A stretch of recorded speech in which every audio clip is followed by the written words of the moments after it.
जीत और हार में निभा सकता है, ये बीजेपी ने एक बार फिर बता दिया है। क्या कहेंगे? देखिए, बिल्कुल निश्चित तौर पर ये बिल्कुल सही है जो बात अवलाद जी आप कर रहे हैं कि कहीं ना कहीं प्रत्याशी चयन को लेकर तमाम दौर की जो बैठकें हुई है, जो रणनीति हुई है, जो चर्चा हुई है। लेकिन इसके अलावा एक बात और जोड़ना चाहूंगा यहाँ पर अवलाद जी, क्योंकि मुख्यमंत्री शिवराज सिंह चौहान जिस तरह से इनके अलग कलेवर में वो दिख रहे हैं, इस समय अलग एक्शन में दिख रहे हैं, जब से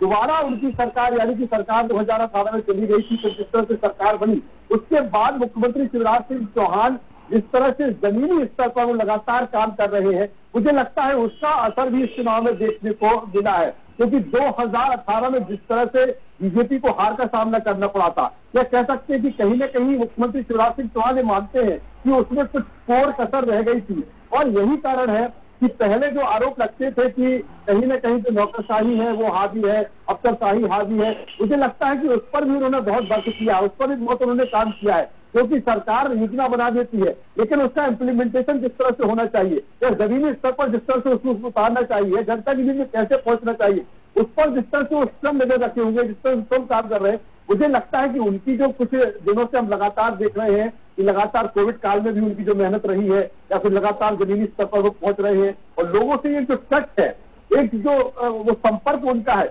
वो बनाती हुए दिख रहे हैं। हमने देखा कि खजुराहो जब वो पहुंचे थे तो उन्होंने किस तरह से एक कुम्हार परिवार के यहाँ पर पहुंच के उन्होंने खाना खाया और उन्होंने मिट्टी के जो दिए बनते हैं वो उन्होंने बनाए। तो ये छोटा छोटा टच है, जो छोटे छोटे जो एक संबंध है वो जिस तरह से उसको लगातार आगे बढ़ा रहे हैं, मुझे लगता है इसका भी बहुत बड़ा फर्क दिख रहा है इस चुनाव में। तो राजेश जी, एक बात ये बात तो मानना पड़ेगी कि ठीक है 2000 कि कुछ भी कहना अभी फिलहाल जल्दबाजी होगी, क्योंकि धीरे धीरे मतगणना की प्रक्रिया आगे जाती आ रही है और दोपहर खत्म होते होते यानी 3, साढ़े 3, 4 बजे के लगभग बहुत सारी स्थितियां स्पष्ट हो जाएंगी कि किसके सिर पर जो है जीत का ताज जनता पहनाने वाली है। बहुत शुक्रिया राजेश जी इस तमाम जानकारी के लिए। तो मतगणना जारी है,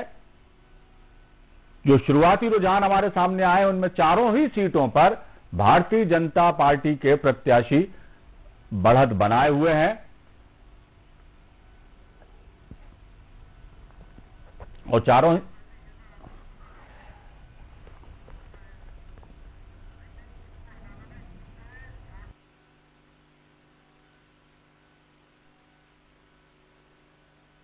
जोबट से भारतीय जनता पार्टी के प्रत्याशी हैं, वो तकरीबन 2000 मतों से ज्यादा से आगे चल रही हैं अपने प्रतिद्वंदी से। 21,700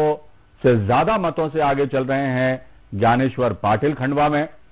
रैगांव से प्रतिमा बागरी भी आगे चल रही हैं अपने प्रतिद्वंदी से और पृथ्वीपुर में भी शिशुपाल यादव जो भारतीय जनता पार्टी के प्रत्याशी हैं वो बढ़त बनाए हुए हैं। तो ये शुरुआती रुझान है, अभी फिलहाल कुछ भी स्पष्ट कहना तो जल्दबाजी होगी, लेकिन नतीजे आने में शाम तक का वक्त है। बहुत सारे राउंड हैं, कई राउंड में कई चरणों में ये मतगणना होगी, लेकिन जो शुरुआती रुझान हमारे सामने आए हैं उसमें बीजेपी बढ़त बनाते हुए दिखाई दे रही है साफ। खासतौर से खंडवा लोकसभा सीट की बात करें तो ज्ञानेश्वर पाटिल 21,766 मतों से आगे चल रहे हैं। शिशुपाल यादव ने भी खासी बढ़त बना रखी है, 1947 वोटों से वो आगे हैं पृथ्वीपुर में। और जोबट में सुलोचना रावत भी तकरीबन 2000 से ज्यादा मतों से आगे चल रही हैं अपने प्रतिद्वंदी से।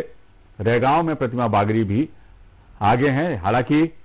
जो अंतर है बढ़त का वो बहुत ज्यादा नहीं है, लेकिन फिर भी बढ़त को बढ़त ही कहा जाएगा।